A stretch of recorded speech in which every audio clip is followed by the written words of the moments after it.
मैं सिद्धि है। मैं प्रशांत है। मैं प्रशांत है। जैसा कि आप सभी को सर्वविदित है, मंगलायतन में प्रत्येक सप्ताह साप्ताहिक गोष्ठी का कार्यक्रम आयोजित किया जाता है। तो उसी की श्रृंखला में आज का विषय है जिनागम के प्रमुख विषय। जैसे कि हमारे मित्र होते हैं, मित्र तो बहुत सारे होते हैं, लेकिन उनमें से कुछ मित्र हमारे परम होते हैं, परम मित्र होते हैं। वैसे जिनागम के विषय तो बहुत सारे हैं, लेकिन उनमें से कुछ मुख्य विषय जो हमें जानने ही चाहिए, उन विषयों पर आज चर्चा करने के लिए हमारे पास समय मिला है।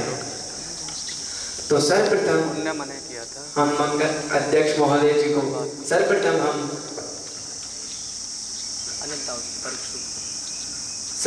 मैं मंच विराजित करना चाहूँगा। उसमें परोक्ष रूप से अनिल ताऊ जी को मैं आवाज़ देना चाहूँगा, वे आए और यहाँ पर अध्यक्ष महोदय जी का भार सवाल सभी उनका कर्तव्य से स्वागत करेंगे। अब मैंने अगले क्रम में बुलाना चाहूँगा संकेत भैया जी को कि वे आए और निर्णायक पद पर सुशोभित हुए।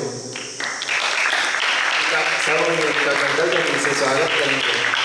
अगले क्रम में मैं बुलाना चाहूँगा मुख्य अतिथि के पद पर सुशोभित होने के लिए आदरणीय अभिषेक भैया जी को कि वे आवे और मुख्य अतिथि के पद पर सुशोभित होंगे। सभी का से स्वागत करें। अब मैं मुख्य अतिथि के बाद बुलाना चाहूँगा हमारे विशिष्ट अतिथि को आदरणीय नीरज भैया जी, वे आए और मुख्य विशिष्ट अतिथि के पद पर सुशोभित हुए। सभी उनका कर्तव्य से स्वागत करेंगे। किसी भी कार्यक्रम की निर्विघ्न समाप्ति के लिए मंगलाचरण की आवश्यकता होती है, तो उसी के क्रम में हम मंगलाचरण करवाना चाहेंगे। अब मैं बुलाना चाहूँगा मंगलाचरण के लिए आदरणीय वैभव जी को कि वे आए और मंगलाचरण प्रस्तुत करें। मंगलारती वैभव जी को।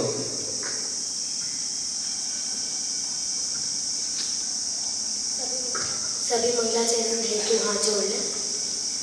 नमो हरहरतारम, नमो सिद्धारम, नमो आयरियाणम, नमो वज्रायाणम,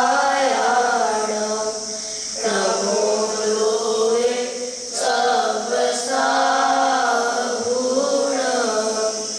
मोक्षमार्गस्य नेतारम, नेतारं कर्मभूगता, दातारं विश्वतत्त्वानां, वन्दे तद्गुणलब्धये। आत्मा ज्ञानं स्वयं ज्ञानं, ज्ञानादन्नत् करोति किं, परभावस्य कर्तात्मा, मोहोऽयं व्यवहारिणः, अज्ञानतिमिरान्धानां ज्ञानाञ्जनशलाकया चक्षुरुन्मीलितं येन तस्मै श्रीगुरुवे नमः।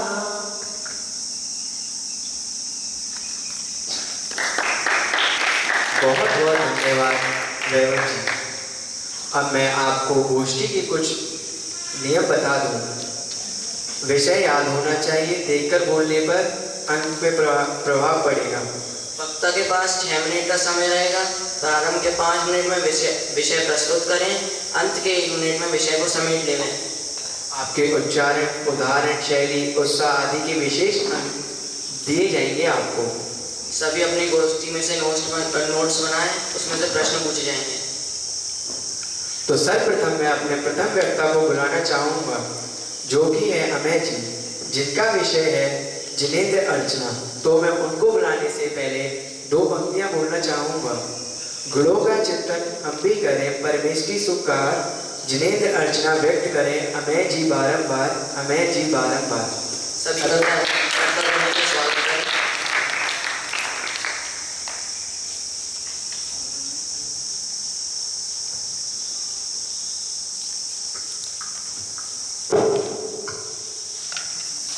ओम नमः सिद्धेश्वर। यहाँ पर उपस्थित सभी 85 जन तथा मंगलारती भाइयों को मेरा सादर जय। जैसा कि आप सभी को ज्ञात है कि हर सप्ताह रविवार को एक गोष्ठी का आयोजित किया जाता है। उसी उपलक्ष्य में मेरा आज का विषय है जिनेंद्र रचना। जिनेंद्र रचना, जिनेंद्र रचना का अर्थ देखें तो जिन देव की भजन, भक्ति, अर्चना आदि क्रियाएं करना जिनेंद्र रचना कहलाता है। सामान्य रूप से देखें तो अर्चना के दो भेद हैं, परमात्मा पूजा अर्चना और व्यवहार पूजा अर्चना।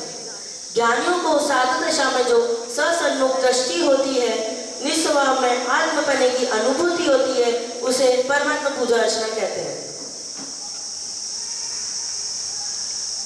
ज्ञानियों को साधक दशा में जो थोड़ी सी कमजोरी रह जाती है, उसको प्राप्त करने के लिए परम इष्ट दशा श्री पंचपरमेष्ठियों को उनका स्मरण करते हैं, उसे परमात्मा पूजा अर्चना कहते हैं। अब विशेष रूप से देखें तो पूजा के दो भेद हैं, द्रव्य पूजा और भाव पूजा।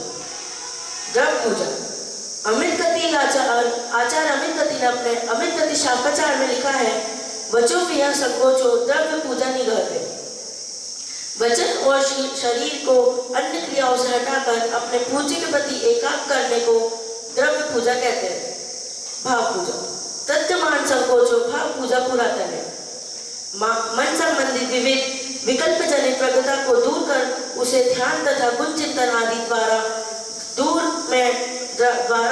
दृष्ट में लीन करना भाव पूजा है। भाव पूजा द्रव्य के आलंबन बिना भी हो सकती है।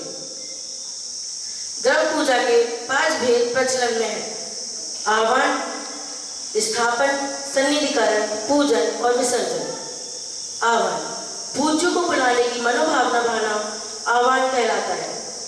वास्तव में भगवान का अवतार होता नहीं है, यह भक्ति भाव के स्तर का एक मनोवैज्ञानिक व्यवहारिक सत्य है। यह भक्त की एक कल्पना मात्र ही है। स्थापन, आवरण किए गए पूज्य को ससम्मान उच्च स्थान पर विराजमान करने की मनोभावना को स्थापन कहते हैं।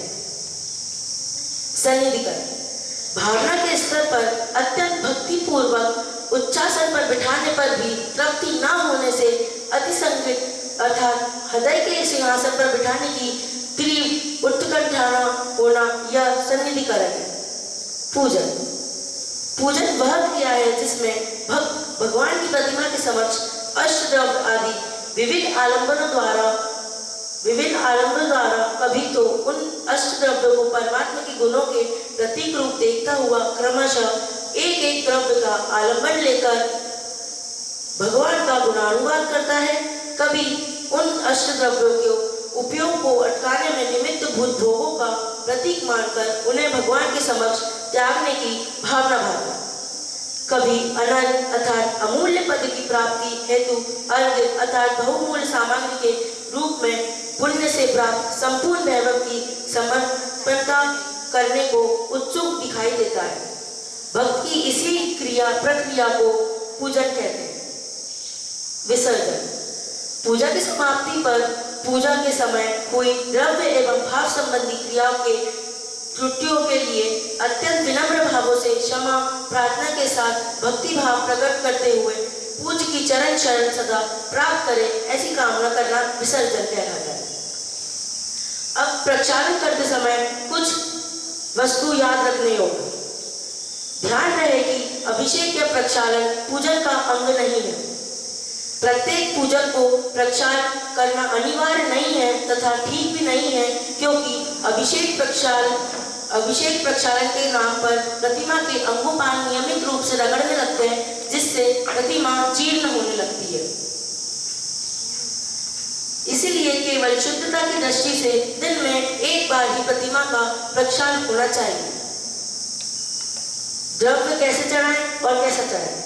द्रव्य क्षेपण में प्राशुद्ध द्रव्य ही है, क्योंकि जैन धर्म अहिंसा प्रधान धर्म है। जिस प्रकार भगवान में स्थापन का निक्षेप व्यवहार किया है, उसी प्रकार दीप धूप फल में भी स्थापन का निक्षेप किया है।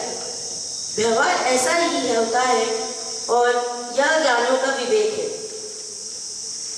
इस तरह शरीर और वचन पूजन में रहने पर भी यदि मन उसमें ना रम रहा हो तो वह पूजन बेकार ही है, क्योंकि बिना भाव के कोई क्रिया फलदायक नहीं होती।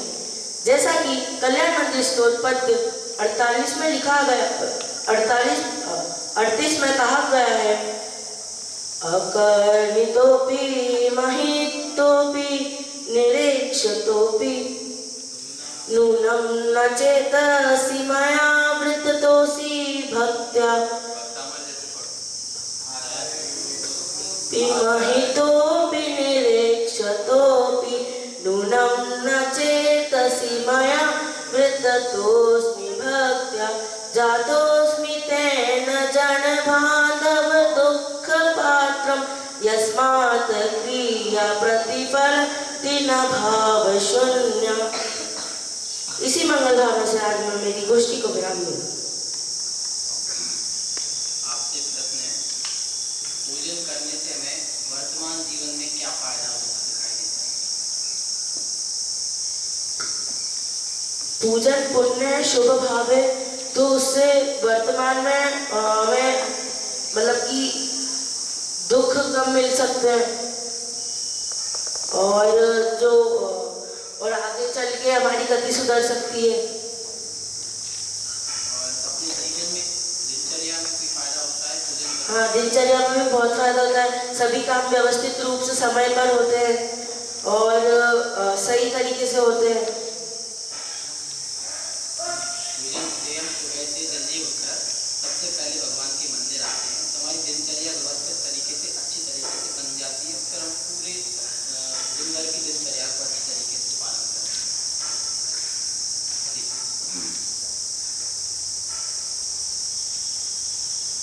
बहुत बहुत धन्यवाद आर्य जी, सभी उनका कर्तव्य धन्य से आभार करें। तो अमेय जी की गोष्ठी से मेरा प्रश्न है, द्रव्य पूजन के 5 नाम बताएं, 5 उसके टाइप बताएं। जी आगे जी, खड़े होकर।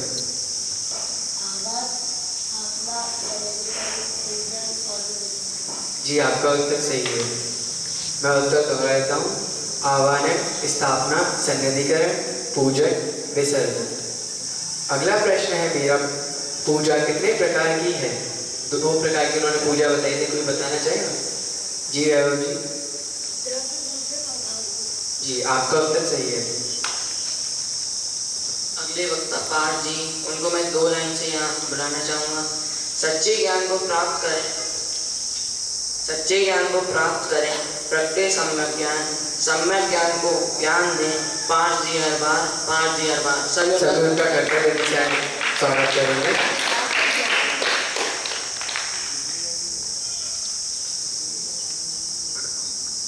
ओम नमः सिद्धेभ्यः।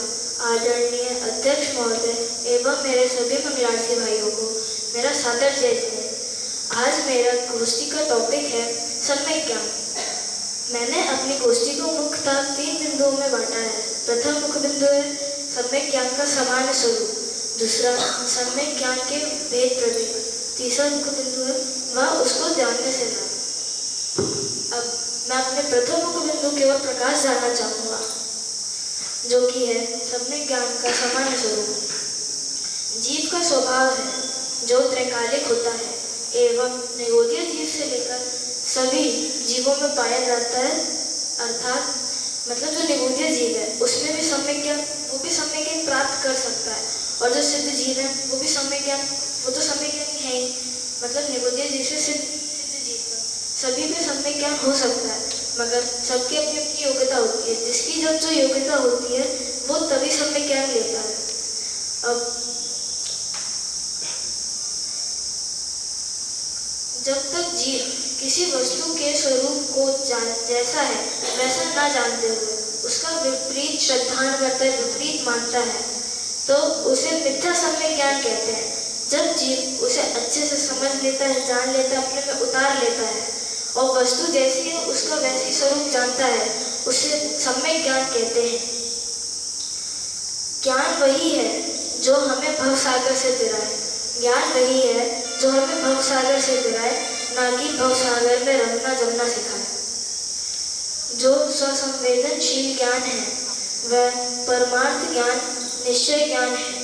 चारित्र की अपूर्णता में सम्यक ज्ञान की कुछ प्रवृत्तियां होती हैं, जिसे व्यवहार सम्यक ज्ञान भी कहते हैं। अब मैं अपने दूसरे मुख्य बिंदु की ओर प्रकाश डालना चाहूँगा, जो कि है सम्यक ज्ञान के भेद प्रभेद। अब सम्यक हमें आचार्यों ने समझाया है। अब हम ये जो व्यवहार सम्यक ज्ञान है, आचार्यों ने हमें इसे समझाने के लिए सम्यक व्यवहार सम्यक ज्ञान के कुछ भेद बताए हैं, जो कि 8 प्रकार से हैं।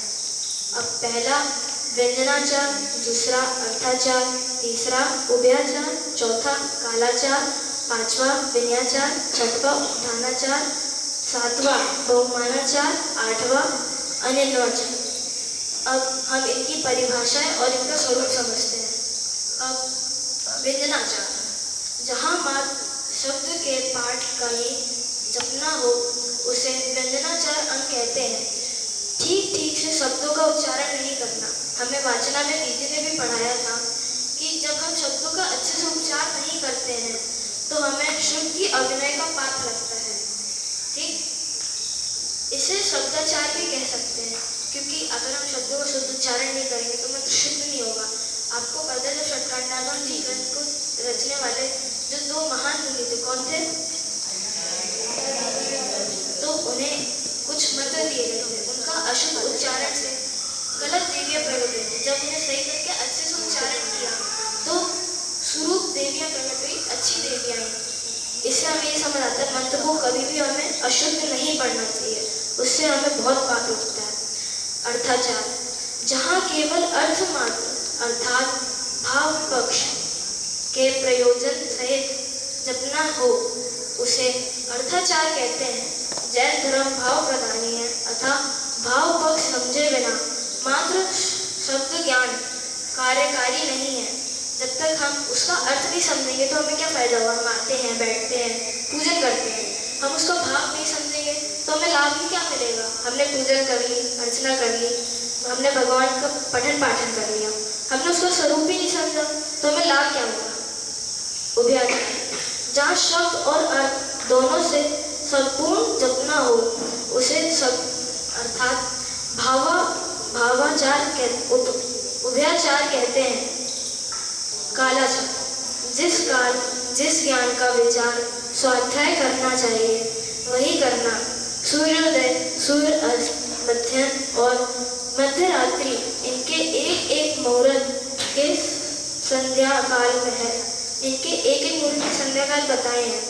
और उसके बाद इन कालों को छोड़कर शेष 4 उत्तम काल, इनको छोड़ के भी 4 काल बचे तो उनमें हमें करना चाहिए, वो शुभ माने जाते हैं, क्योंकि इनमें हमें नहीं करना चाहिए। और जो ये शुभ काल बताए इनमें अगर हम पठन पाठन करेंगे तो तभी हम कालाचार पालन कर पाएंगे। जब हम इन्हें करेंगे तो इन्हें कालाचार कहते हैं। विनयाचार, किस रीति से ज्ञान आराधना करना। विनयन अर्थात नम्रता पूर्वक होना अध्यक्ष नहीं होगा। उद्धानाचार, कैसी ज्ञान आराधना होनी चाहिए।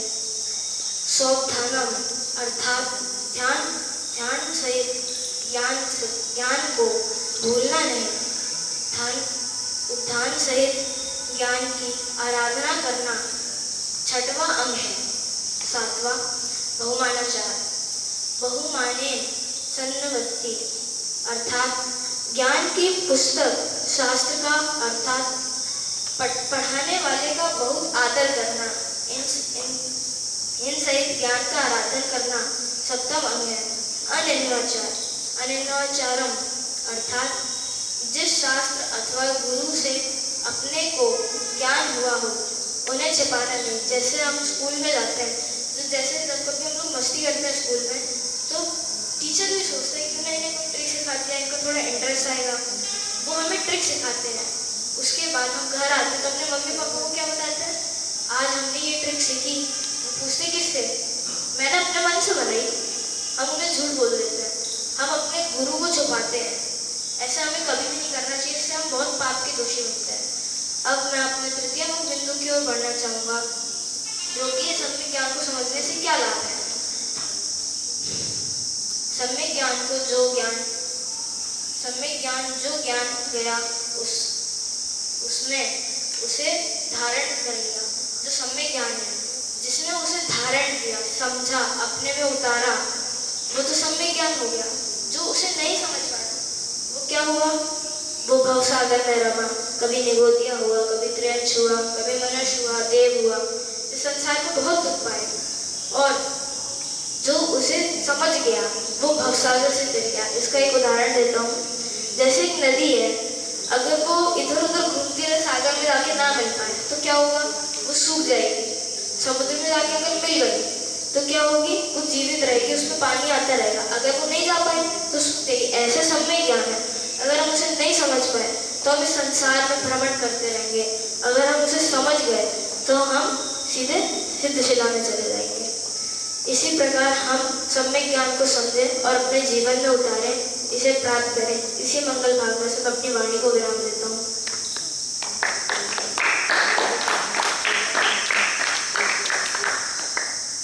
आपसे एक प्रश्न है, सम्यक ज्ञान का वास्तव में अर्थ क्या होता है? सम्यक ज्ञान मतलब सच्चा ज्ञान, सही नॉलेज या फिर कुछ और? इस सम्यक ज्ञान का सम्यक ज्ञान का अर्थ होता है किसी चीज का दृढ़ संकल्प कि हाँ ये सही ही है, जो गलत है तो गलत है, अगर ये सही है तो सही है। तो जो श्रद्धांत कहलाता है, यथार्थ श्रद्धांत, सम्यक दर्शन कहलाता है। जैसे कि मुझे पक्का पता है कि ये महावीर मंदिर है, मेरा ज्ञान सम्यक ज्ञान है क्या? एक प्रकार से और एक अपेक्षा से नहीं हुई है। जैसे घटाओ।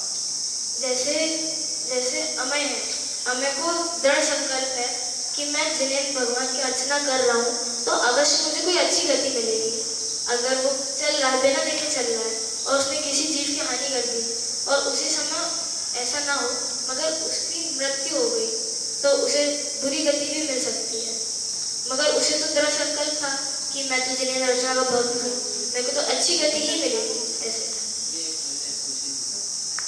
मैं जानता हूँ कि ये माई मंदिर है, मेरा ज्ञान सम्यक ज्ञान है, मैं सम्यक ज्ञान हूँ, ये सही है क्या? नहीं, झूठा है। क्यों?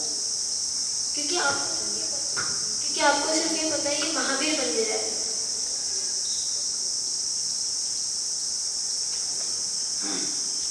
सम्यक दर्शन के सहित ही सम्यक ज्ञान होता है, तब जाके होता है। प्रथम चरण सम्यक दर्शन, द्वितीय सम्यक ज्ञान, तृतीय सम्यक चार्य।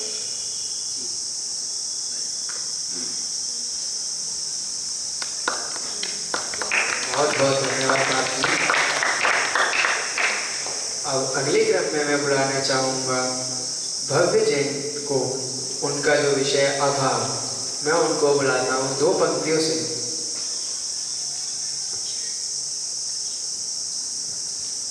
हो अभाव धर्म का तीर्थंकर हो जन, हो अभाव धर्म का तीर्थंकर ले जन, प्रकट होवे जब मोक्ष सुख, भव्य जी का रूप, भव्य जी का रूप। सभी का करतल ध्वनि से स्वागत करेंगे।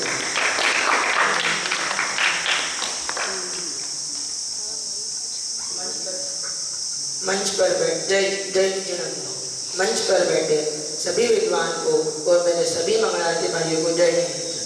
आज मुझे साप्ताहिक गोष्ठी में अपनी गोष्ठी व्यक्त करने का स्वर्णिम अवसर प्राप्त हुआ है, जिसमें मेरा विषय है अभाव। मैं अपनी गोष्ठी को 3 विषयों में विभाजित करना चाहूँगा। सर्वप्रथम अभाव किसे कहते हैं तथा अभाव को जानने से लाभ और हानि। द्वितीय मुख्य बिंदु अभाव के कितने प्रकार है और उनकी परिभाषा। तृतीय मुख्य बिंदु अभाव को न मानने से आपत्ति। तो सर्वप्रथम मैं अपने पहले मुख्य बिंदु की ओर बढ़ना चाहूँगा। अभाव अर्थात एक वस्तु का अन्य वस्तु में नहीं होना, जैसे मेरा संवेग जी में नहीं होना, टेबल का कुर्सी में न होना। यदि हम अभाव को न जाने तो हम एक वस्तु और अन्य वस्तु को एक ही मानेंगे, जैसे शरीर और आत्मा को एक ही मानेंगे। और यदि हम अभाव को जाने तो हम शरीर और आत्मा को अलग अलग जानकर अपनी आत्मा को पहचान कर कल्याण कर सकते हैं। द्वितीय मुख्य बिंदु की ओर बढ़ना चाहूँगा, जो कि अभाव कितने प्रकार के हैं और उनकी परिभाषा। तो अभाव 4 प्रकार के हैं: अत्यंताभाव, प्रागभाव, प्रध्वंसाभाव, अन्योन्याभाव। अत्यंताभाव एक द्रव्य का अन्य द्रव्य में नहीं होना अत्यंताभाव कहलाता है। अत्यंताभाव पृथक पृथक वस्तुओं में होता है। जिन वस्तुओं की चतुष्टयी अलग अलग हो, अर्थात द्रव्य, क्षेत्र, काल, भाव अलग अलग हो, ऐसी वस्तुओं को भिन्न भिन्न करते हैं। सिद्ध लोक में अनंत सिद्ध परमेश्वर एक ही स्थान पर रहते हैं, परंतु अलग अलग स्थान पर रहते हैं। उनके चतुष्टय अलग अलग होने से उनमें परस्पर अत्यंत भाव रहता है। कोई द्रव्य किसी अन्य द्रव्य को स्पर्श नहीं करता, परिणामित नहीं करता। द्रव्य को यह वस्तु स्वतंत्रता अत्यंत भाव ने प्रदान किया है। जैसे मेरा और मेरे वस्त्र में मेरा अभाव है। प्राग भाव वर्तमान पर्याय का पूर्व पर्याय में न होना प्राग भाव कहलाता है। प्राग भाव का संधि विच्छेद करे तो प्राग अर्थात पहले, अभाव अर्थात नहीं होना। उदाहरण के रूप में केवल ज्ञानियों की पर्याय का विगत ज्ञान की पर्याय में प्राग भाव है। प्रध्वंसा भाव वर्तमान पर्याय का आगामी पर्याय में न होना प्रध्वंसा भाव कहलाता है। प्रध्वंसा भाव का संधि विच्छेद करे तो प्र अर्थात प्रकृष्ट रूप से, ध्वंस अर्थात नाश होना, अभाव अर्थात नहीं होना। उदाहरण के रूप में आम की कच्ची अवस्था में पक्की अवस्था का प्रध्वंसा भाव है। अन्योन्याभाव वर्तमान कालीन एक पुद्गल स्कंद का वर्तमान कालीन दूसरे पुद्गल स्कंद में नहीं होना। अन्योन्याभाव को स्पष्ट करते हुए अष्टशास्त्री ग्रंथ में कहा है, स्वभावांत स्वभावक व्यावृत्ति रण्यपूह, अर्थात स्वभावांतर से स्वभाव की पृथकता अन्यपूह है। अन्यपूह को इतरेतरा भाव तथा अथवा अन्योन्या भाव भी कहते हैं। अब मैं मेरे तीसरे और अंतिम मुख्य बिंदु की ओर बढ़ना चाहूँगा, जो कि है अभाव को न मानने से आपत्ति। प्राग भाव को न मानने से भारी आपत्ति आएगी। प्राग भाव न मानने से वर्तमान कालीन प्रत्येक पर्याय की अनादिकालीन से स्थायी मानना पड़ेगा। परिवर्तन के लिए किसी भी प्रकार का स्थान नहीं रहेगा। चारों गति में 84 लाख योनियों में लोभ का प्रसंग बनेगा। जो भगवान आज मुक्त है उन्हें अनादि से भगवान मानना पड़ेगा। प्रध्वंसा भाव न मानने से भारी आपत्ति यह आएगी कि प्रध्वंसा भाव न मानने से कार्य के अनंत काल तक स्थायी मानना पड़ेगा। परिवर्तन के लिए नहीं, कोई भी किसी भी प्रकार की अवसर नहीं रहेगा। गरीब सदा गरीब, धनी सदा धनी, अज्ञानी सदा अज्ञानी तथा विद्वान सदा विद्वान रहेंगे। अंत में मैं यही कहना चाहूँगा कि हम भी अभाव को समझे और मोक्ष लक्ष्मी का वर्णन करें। इसी मंगल भावना से मैं अपनी वाणी को विराम देना चाहूँ। जय हिंद।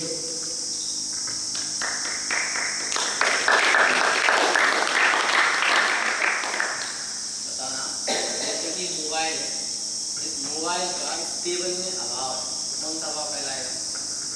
अत्यंत अभाव। कैसे? वो भी एक द्रव्य, ये भी एक द्रव्य, दोनों का एक दूसरे में अभाव है। माइक में बोलो भाई। टेबल का मोबाइल में अभाव है, मोबाइल का टेबल में अभाव है।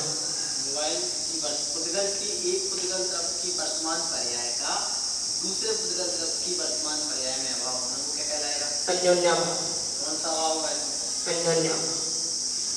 मान लो एक चोर था, कौन सा चोर था? अंजन चोर। अंजन चोर को देखकर मुनिराज को यह विचार आया कि भविष्य में भगवान बनने वाले हैं। तो अब मुनिराज ने कौन से अभाव से उनको देखा कि ये भविष्य में भगवान बनने वाले हैं? अभी इस पर्याय का अगली पर्याय में अभाव है, प्रध्वंसा भाव। और अगर यह देखा कि ये पहले चोर था, हम इनको दीक्षा नहीं देंगे, तो मुनिराज कौन से अभाव को नहीं मानता? प्राग। कैसे? क्योंकि वो पहले चोर था, वर्तमान पर्याय का पूर्व पर्याय में अभाव है। क्या कहलाएगा? प्राग भाव।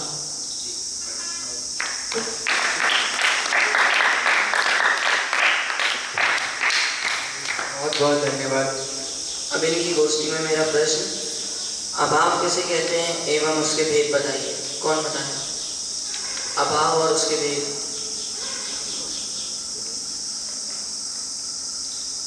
जी हमें।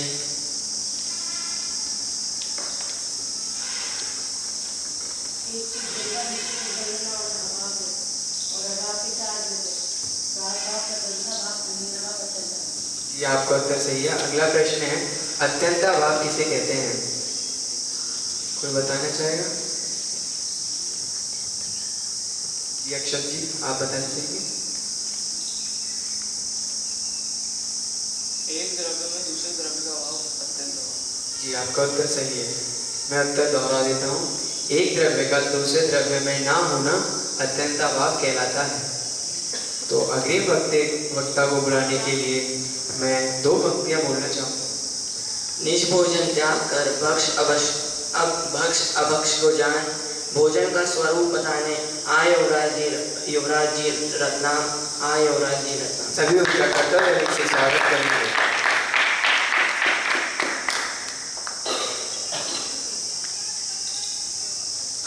जय तुझी है। मंच पर बैठे सभी विद्वानों को एवं सभी मंगलार्थी भाइयों को मेरा सादर जय हिंद। मेरी गोष्ठी का विषय है रात्रि भोजन त्याग। अब हम सबसे प्रथम देखते हैं कि रात्रि भोजन त्याग की महिमा।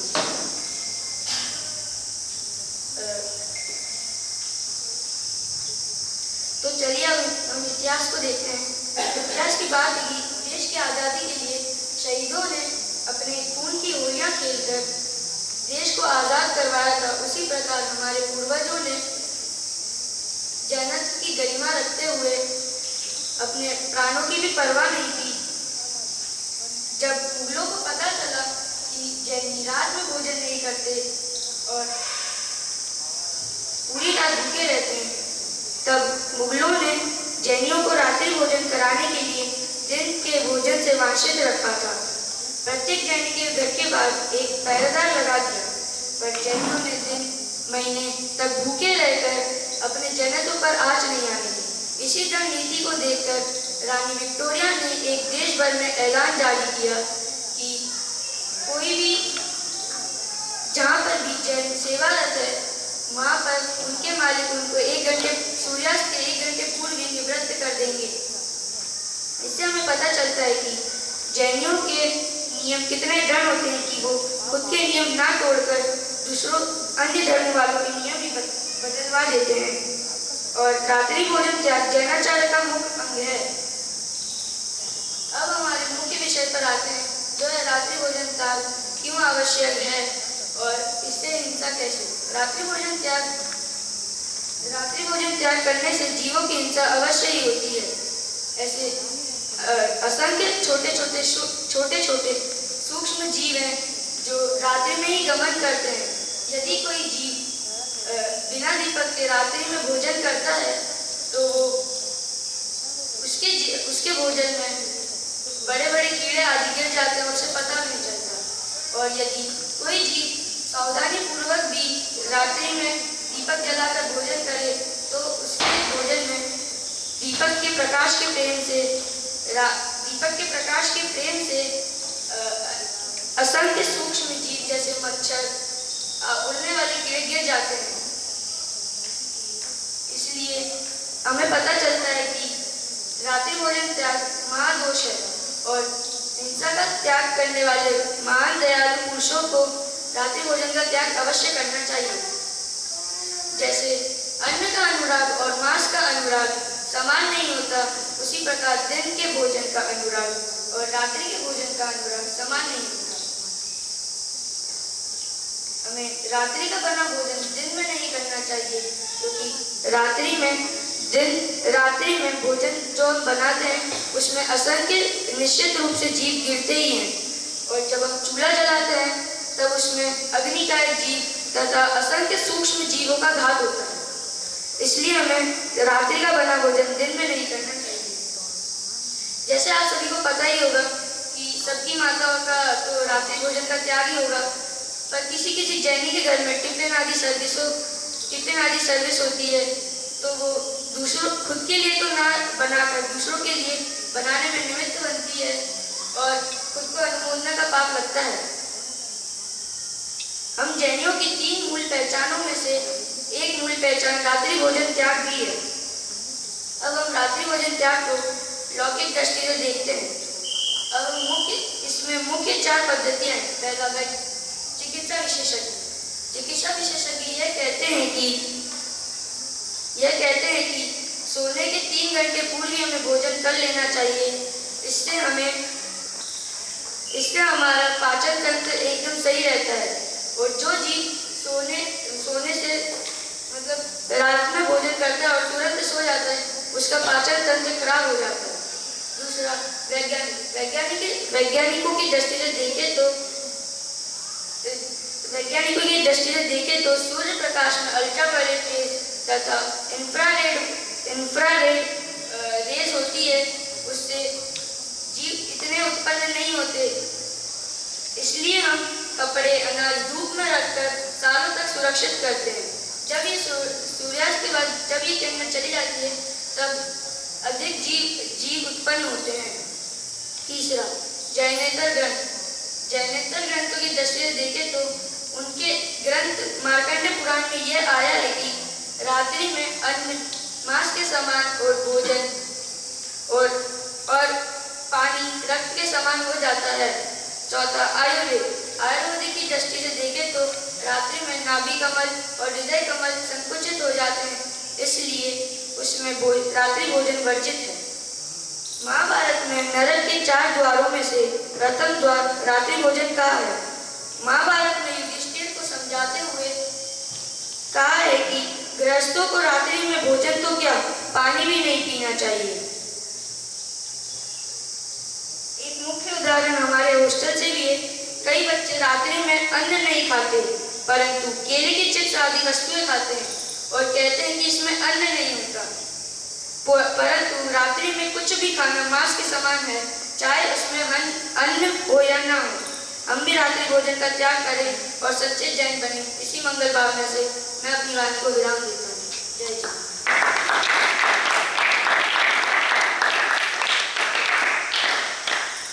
आपसे प्रश्न है, आपने एक बात स्पष्ट की थी कि रात्रि में भोजन करने से अंधेरा होने के कारण बड़े बड़े जीव आ जाते हैं। जब हम लाइट जलाते हैं, दीपक जलाते हैं, छोटे छोटे मधुमक्खी मच्छर आदि भोजन में गिर जाते हैं। अगर मानो अच्छी लाइट जलाते जहाँ एक भी चींटी तक नहीं है, कोई भी जीव जंतु नहीं है और बिल्कुल साफ सुथरा भोजन, शुद्ध मर्यादित भोजन था, अगर वो भोजन रात में करें तो दोष लगेगा कि नहीं लगेगा? जीव जंतुओं की हिंसा हुई नहीं, क्योंकि वो भोजन रात्रि में बनाया था। रात में नहीं बनाया था, मैंने भोजन को 4 बजे बना के तैयार कर दिया था। और उसमें रात्रि में इसलिए क्या वो पाप लगेगा क्योंकि जब वो लाइट जली होगी तब उससे सूक्ष्म जीव, वो समूचन जीव पैदा हुए होंगे, तो उसमें भोजन में अवश्य गिरेगी। नहीं, समूचन जीव तो लाइट जलने से पैदा हुए थे। अगर भोजन करेंगे तब भी हो रहे होंगे, नहीं करेंगे तब भी हो रहे होंगे। अगर मैं बिल्कुल साफ सुथरे माहौल में भोजन कर दूं तो क्या पाप लगेगा? तो भी पाप तो रात्रि भोजन का लगेगा। क्या लगेगा? पाप क्या लगेगा? क्यों लगेगा? चींटी मच्छर मक्खी तो कुछ मर नहीं रहे, फिर किस चीज का पाप लगेगा? आपने बोला भी था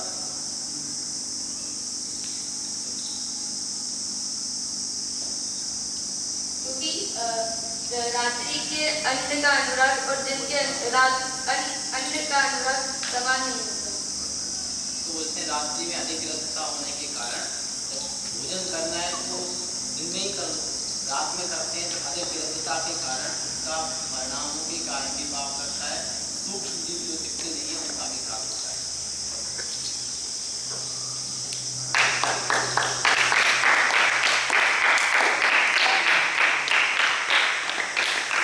गोष्ठी में से मेरा प्रश्न, महाभारत में नरक के 4 द्वार में रात्रि भोजन कौन सा द्वार है? जी आंडव जी, आपका उत्तर सही है। दूसरा प्रश्न है यहाँ पर, जैनों को पहचानने के लिए 3 मूल गुण बताइए। 3 मूल गुण कौन बताएगा? जी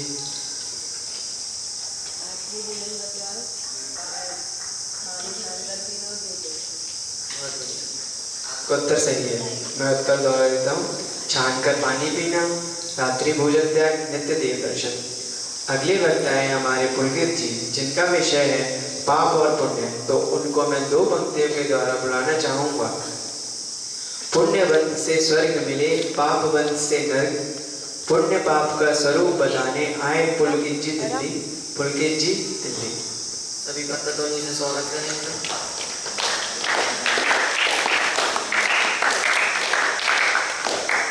श्री वीतरागाय नमः।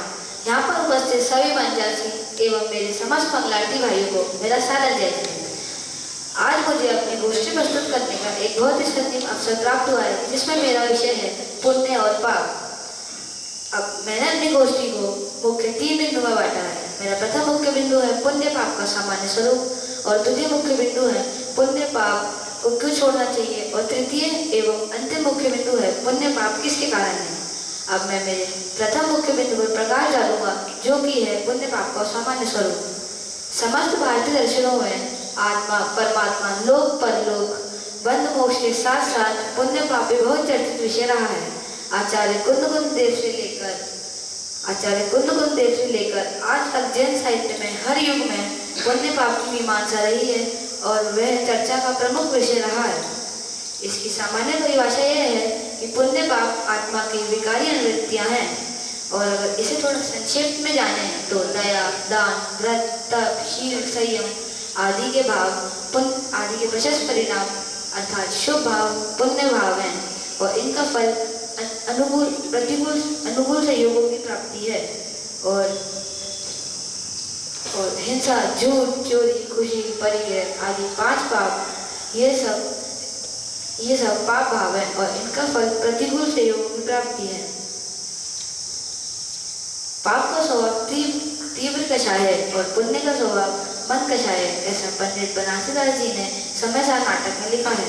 अब मैं मेरे द्वितीय मुख्य बिंदु पर प्रकाश डालना चाहूंगा, जो कि है पुण्य पाप किसके कारण है। सामान्य जन पुण्य को भला और पाप को बुरा मानते हैं, क्योंकि मुख्यतः पुण्य से नरक मनुष्य और देवगति की प्राप्ति होती है, और पाप से नरक वह गति जाती है। पर उनका ध्यान इस ओर नहीं जाता कि ये चारों गति संसार ही हैं और दुख रूपी है। चारों गतियों में दुख ही दुख पाया जाता, सुख नहीं। श्रवण संस्कृति के प्रतिष्ठापक महान आचार्य कुंद देव ने पुण्य पाप दोनों को संसार का कारण बताकर उनके प्रति राग और संसर्ग करने का स्पष्ट निषेध किया है, और नाटक समय सार में पुण्य पाप को चांडाल्य के युगल पुत्र अर्थात जुड़वा भाई जैसे बताया है। लिखा है कि ज्ञानियों को दोनों में से किसी की भी अभिलाषा नहीं करना चाहिए। अब मैं मेरे तृतीय एवं अंतिम मुख्य बिंदु पर प्रकाश डालूंगा, जो कि है पुण्य पाप किसके कारण है। जिस प्रकार लोहे की बेड़ी के समान सोने की बेड़ी भी पुरुष को बांधती है, उसी प्रकार अशुभ बंध और शुभ बंध दोनों आत्मा को बांधते हैं, उससे जीव बनता है।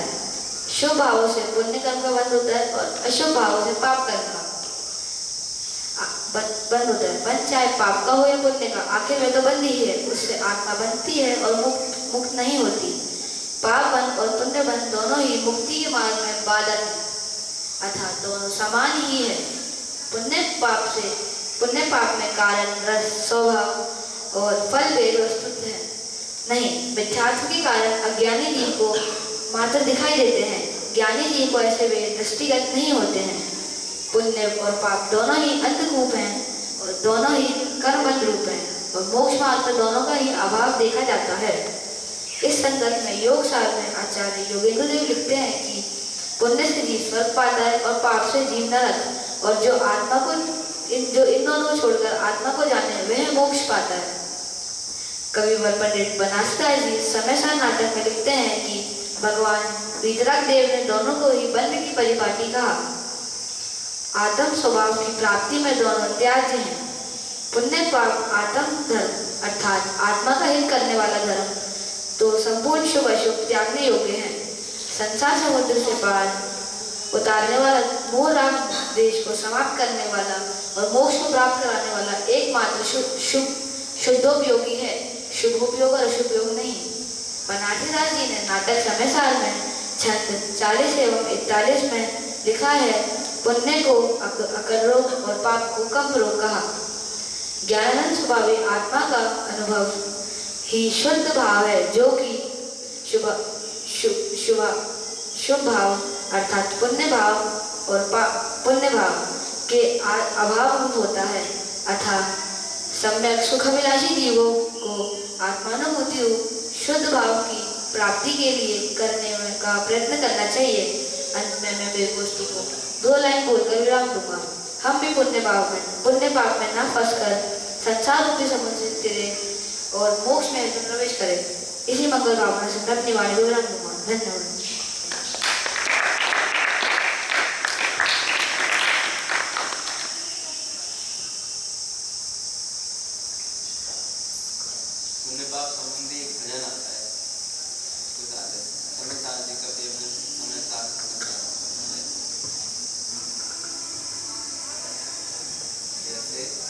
जैसे लोहे समान कर्म की बेड़ी भी है वह अंधति।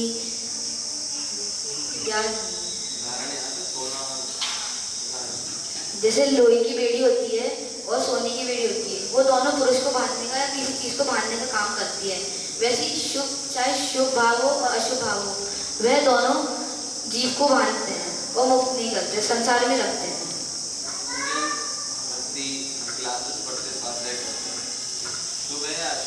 ये सब शुभ भाव है।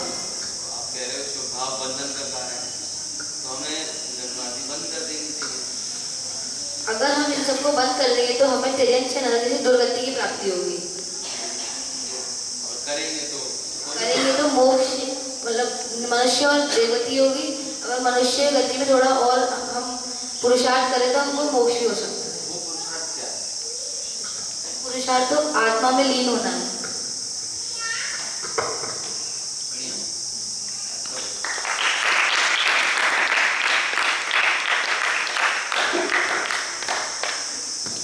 इनकी गोष्ठी में से मेरा प्रश्न, पुण्य पाप की सामान्य परिभाषा बताएं। जी आदि जी। जी आपका उत्तर सही है। यह दूसरा प्रश्न है यहाँ पर, शुभ उपयोग और अशुभ उपयोग किसे कहते हैं, उनकी परिभाषा बताए कोई। जी आपसे बोला गया था ना कि गोष्ठी के नोट्स बने, और कोई बताना चाहेगा आदि जी के अलावा? जी आदि जी।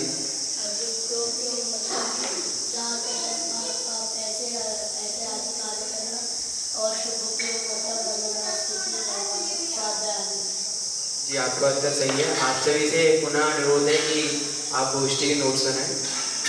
अगले वक्ता के क्रम में मैं बुलाना चाहूँगा आरम जैन जी को, जिनका विषय है उपयोग। उनको मैं 2 पंक्तियों के द्वारा बुलाना चाहूँगा। ज्ञान दर्श उपयोग कहे या इनका व्यवहार, बोध दर्श उपयोग को कहे अरम जियान।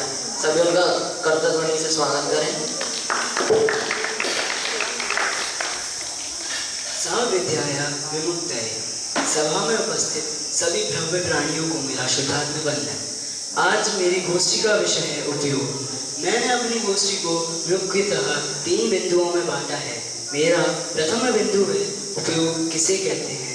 मेरा द्वितीय बिंदु है उपयोग के भेद प्रभेद। मेरा तृतीय बिंदु है उपयोग के भेद प्रभेद का सामान्य स्वरूप। मैं अपनी गोष्ठी के प्रथम बिंदु की ओर प्रकाश डालता हूँ।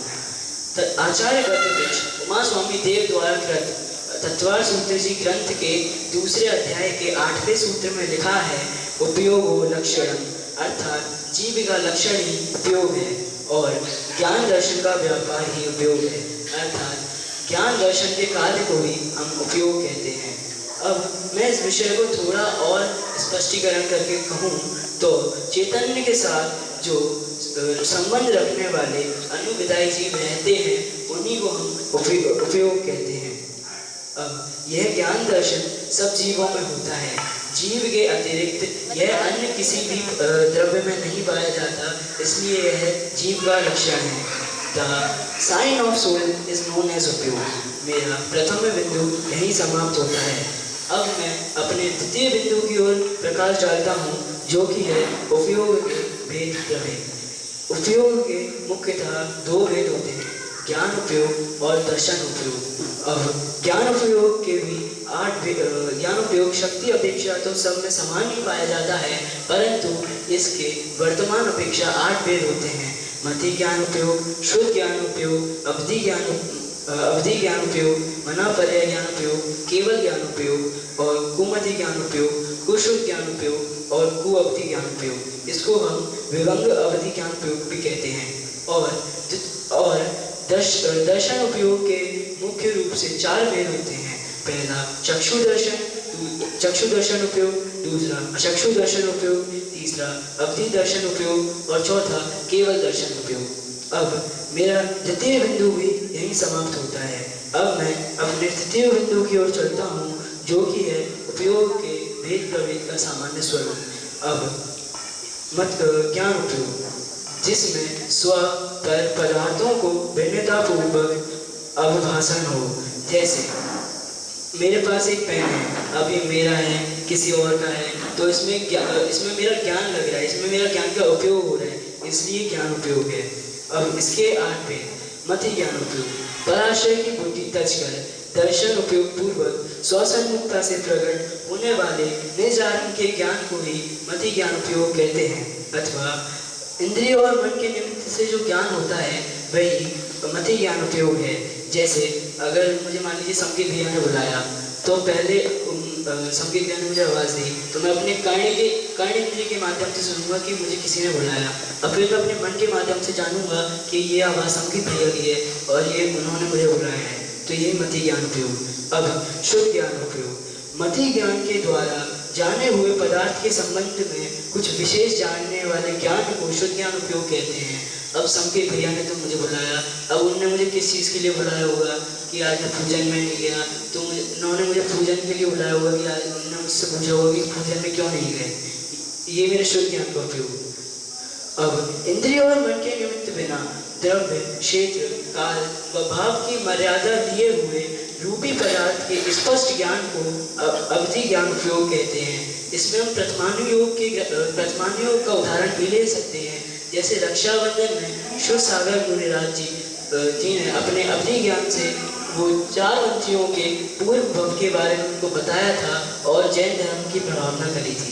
अब जो ज्ञानी मुनिराज इंद्रिय और मन के बिना द्रव्य, क्षेत्र, काल व भाव की मर्यादा लिए हुए दूसरों के मन में स्थित रूपी विषय को स्पष्ट ज्ञान होने को मनापर्य ज्ञान उपयोग कहते हैं। अब जैसे कोई मुनिराज है, अगर मेरे मन में कोई शंका है, अब मैं उनसे कहने में डर रहा हूँ, तो वो जो अवधि ज्ञानी मुनिराज होंगे वो स्वयं से ही उस विषय को स्पष्टीकरण कर देंगे।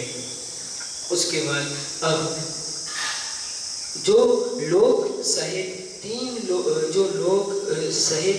लोक तथा 3 कालवर्ती सर्व पदार्थ व उनके समस्त गुण व समस्त पर्यायों को तथा अपेक्षित धर्मों को प्रत्येक समय स्पष्ट और साथ जानते हैं, ऐसे पूर्ण ज्ञान को ही केवल ज्ञान कहते हैं, केवल ज्ञान उपयोग कहते हैं। यह केवल ज्ञान उपयोग केवल भीतरागियों को ही होता है, रागियों को नहीं। अब जो मिथ्या दृष्टि जीवों को जो मति, शुद्ध और अवधि ज्ञान होता है वही कुमति, कुशुद्ध और कुअवधि ज्ञान कहलाता है। अब मैं दर्शन उपयोग, अभी जो किसी भी चीज़ का दर्शन से सामान्य प्रतिभास हो वही दर्शन उपयोग है। इसके 4 भेद। चक्षु दर्शन उपयोग, चक्षु इंद्रिय जिसमें निमित्त हो ऐसे मति ज्ञान से पहले जो सामान्य प्रतिभास या अवलोकन होता है उसे चक्षु दर्शन उपयोग कहते हैं। जैसे अगर मैंने किसी चीज़ को देखा तो इसमें मेरा दर्शन का उपयोग आया, तो यही दर्शन ये चक्षु इंद्रिय उपयोग। अब उसके बाद अचक्षु इंद्रिय और मन के बिना जो ज्ञान होता है वही अचक्षु दर्शन उपयोग है। इसी प्रकार अवधि ज्ञान से पहले होने वाले सामान्य प्रतिभास को अवधि दर्शन उपयोग कहते हैं, और केवल ज्ञान के साथ या होने वाले सामान्य प्रतिभास व अवलोकन को केवल दर्शन उपयोग कहते हैं। अब मैं अपनी गोष्ठी को 2 लाइन से समाप्त करता हूँ, एक धोए गाकर। लक्षण होता जीव का ज्ञान दर्शन उपयोग, शुद्धात्म को जान के निश्चय ज्योति ज्योत। हम भी इस उपयोग को समझकर मोक्ष रमणी को करें। इसी मंगल भावना से मैं अपनी वाणी को विराम देता हूँ। जय श्री।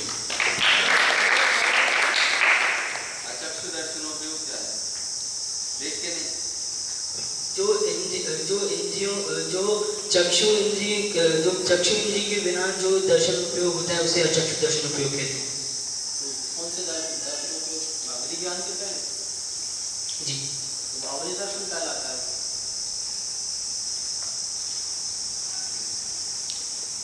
अचक्षु दर्शन कब होता है? जैसे कि मेरी जो चक्षु दर्शन उपयोग के बिना जो उपयोग दर्शन उपयोग हो वही चक्षु दर्शन उपयोग है। ज्ञान के पहले दर्शन होते हैं, ठीक है, सभी समझ लो। ज्ञानोपयोग के पहले दर्शनोपयोग होता है, ठीक है। जब हम किसी चीज़ को जनरलाइज जानते हैं, जैसे हमने एक बार में इस मंदिर को देखा, पहली बार में जो नॉर्मल पहली बार जब आप मंगलायतन आयोगे तो पहली बार आपने देखा होगा, आपको कुछ इतना याद नहीं रहा होगा, वो दर्शनोपयोग। उसके बाद सेकंड स्टेप पे जब उस चीज़ को जानने जाते हैं वो है ज्ञान। समझ में आया? तो चक्षु इंद्रिय से हमने जाना, उससे पहले जो दर्शनोपयोग होगा वो दर्शनोपयोग, और चक्षु इंद्रिय के अलावा स्पर्शन, रसना, घ्राण, कर्ण या मन, इसके द्वारा हमने वस्तु को जाना, उसके पहले जो दर्शनोपयोग होगा वो अचक्षु, ठीक है। चक्षु इंद्रिय वाला, अचक्षु चक्षु के अलावा बाकी इंद्रिय, ठीक है। अचक्षु का एक उदाहरण ले लो बढ़िया सा। अचक्षु दर्शनोपयोग के बाद जो ज्ञान होता है उसका एक उदाहरण लो। जैसे कि मुझे किसी सीनियर भैया ने बुलाया, तो पहले मैं कहानी नहीं, अब आगे नहीं समझा, इस पर्सन में भी जोड़ बता रहे हैं। जैसे कि मैंने किसी चीज चाय होती है, अगर हमने चाय को छुआ तो हमें गर्म लगी, तो मैंने उसको अग्नि में अगर हाथ डाला मैंने तो ये गर्म लगा, तो मैंने उसको बिना देखे पहचान लिया कि ये अग्नि है, क्योंकि इसमें हाथ डालते ही मेरा हाथ जल गया।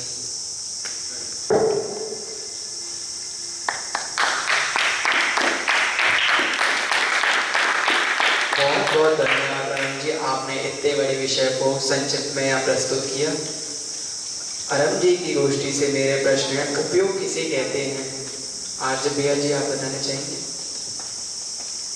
ज्ञान दर्शन की व्यापार को जी आपका उत्तर सही है।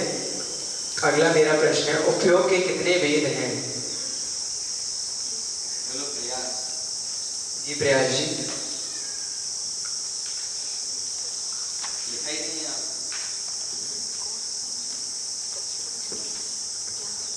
जी अतिशय जी। खड़े हो जाओ। जी आपका उत्तर सही है, ज्ञान उपयोग और दर्शन उपयोग। अब मैं यहाँ पर उचित निर्णय बताने के लिए निर्णायक महोदय जी को बुलाना चाहूँगा कि वे आए और गोष्ठी का उचित निर्णय हमें सुनावें।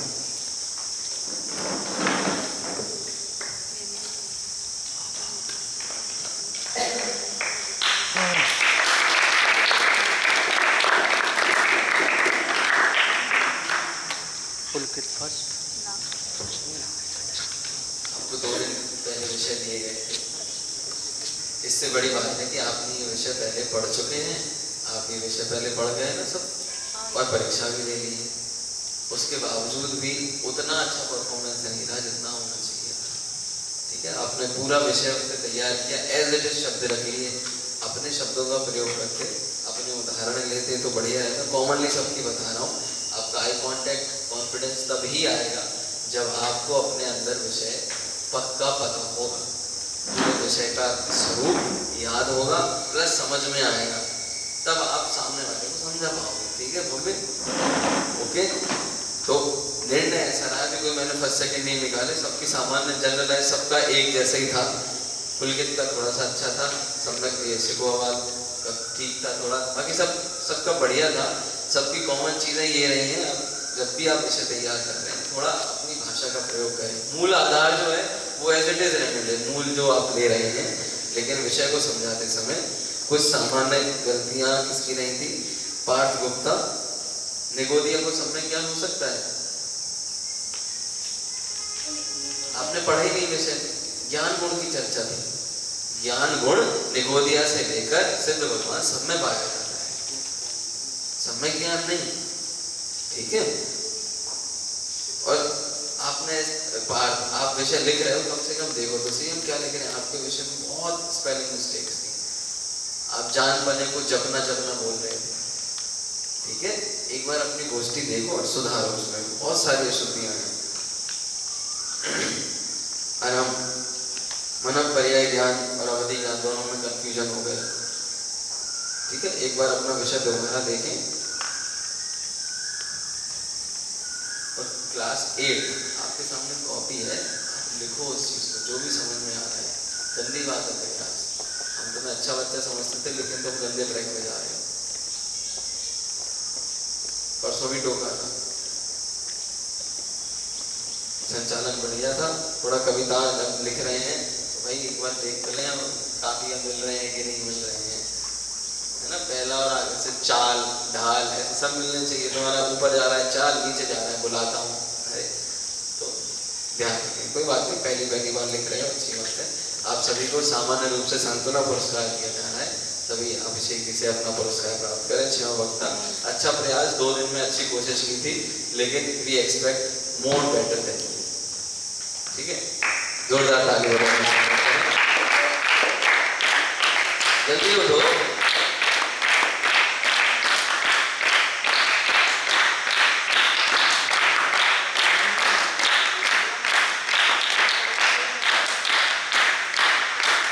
संचालक जनाब को पुरस्कार प्राप्त कर लें।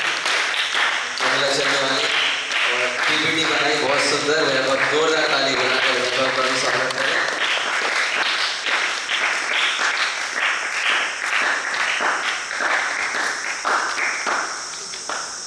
अब एक पॉजिटिव चीज बताऊं, जब आप 2 दिन में इतनी तैयारी कर सकते हो तो 7 दिन में कितनी अच्छी तैयारी हो सकती है। आप अपने अंदर से पूछना है, क्या आपने 100% इस गोष्ठी में दिया? ठीक है, तो पूरी मेहनत से तैयारी करो।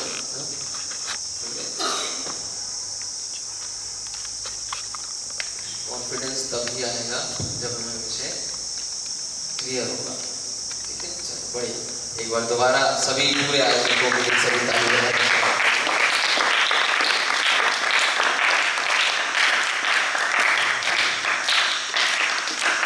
बहुत धन्यवाद भैया जी, आपने हमारी त्रुटियाँ बताई हमको, अगली बार इनमें सुधार करेंगे। अब मैं यहाँ पर आदरणीय अभिषेक भैया जी को बुलाना चाहूँगा, उनको गोष्ठी कैसी लगी वो बताएं। गोष्ठी बहुत बढ़िया थी, एक और अच्छी करें, अच्छी बहुत धन्यवाद भैया जी। अब मैं आभार प्रदर्शन करने के लिए बुलाना चाहूँगा अक्षत जी को, मंगला आरती अक्षत जी को। मैं आया और आभार व्यक्त करें।